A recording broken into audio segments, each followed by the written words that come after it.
Hello, it's Anisa at Classic Textiles. Can I help you? Anisa Magani runs Classic Textiles on Goldhawk Road in the heart of London's Shepherd's Bush. I've just been into Classic Textiles and the woman at the counter was really helpful when I needed information about a sample of silk georgette. But a planning document recently approved by Conservative-run Hammersmith and Fulham Council could see the shops of 30 to 52 Goldhawk Road demolished.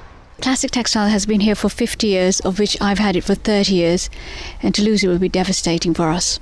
Colin McConnell is coordinator of the group Save Goldhawk Road, and in just a few weeks they've had over 600 members join. I've had people on the phone crying to me at the idea that this terrace of shops will go. Why are you trying to save them? We're looking at this early Victorian terrace of shops which were built in the first phase of development of the Goldhawk Road, and if they're demolished, once they're gone, we can never get them back. Not a view shared by Conservative councillor Mark Loveday, the council's cabinet member for strategy. They aren't the most fantastic buildings along that frontage. They may be Victorian, but even the Victorians didn't always build beautiful buildings. I think most people would agree they're pretty sad buildings. So why do the council feel the need to remove the shops? Well, look no further. No, really, look no further. Because directly behind Goldhawk Road is Shepherd's Bush Market. Everybody strawberry. Come on now, get your strawberries in, they're fresh daily. The market was owned by Transport for London. The next station is Goldhawk Road.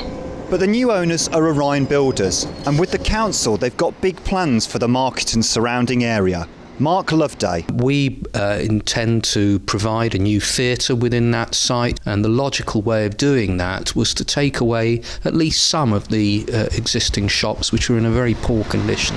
Some feel Orion's £2 million market investment is a sweetener so they can build flats as part of the regeneration. I'm Chris Horn and I'm the project director for the Shepherd's Bush Market. We're not a shopping centre developer, and our interest in life is in mixed-use urban development. Labour councillor Andrew Jones represents the Shepherd's Bush ward.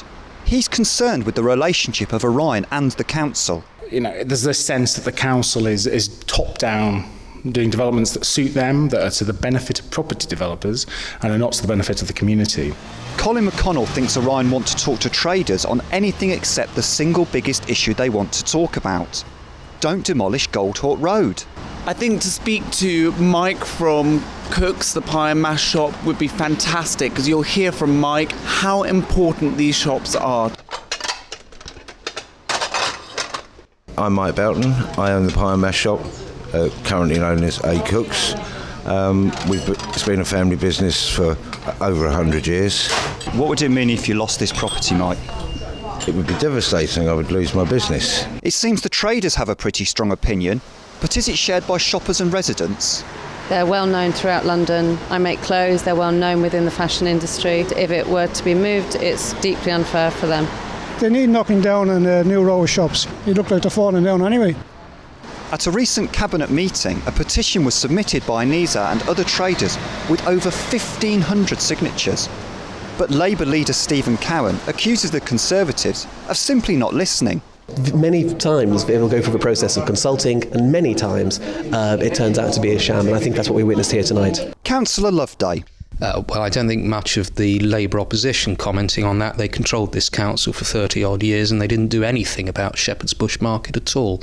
Can you see why a petition presented to a council against a building developer, forwarded to a building developer, could cause frustration to the shopkeepers? It would be rather silly not to forward these representations to the likely developers in this area. That wouldn't be doing a good service to the people who took the trouble to put the petition together. So Orion are clear on what they should be doing with that petition.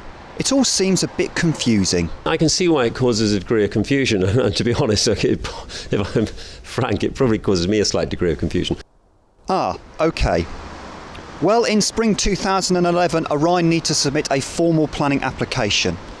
And if the council, Orion and the traders can find a way to talk, there still might be a solution which works for everyone. Girl, I love you.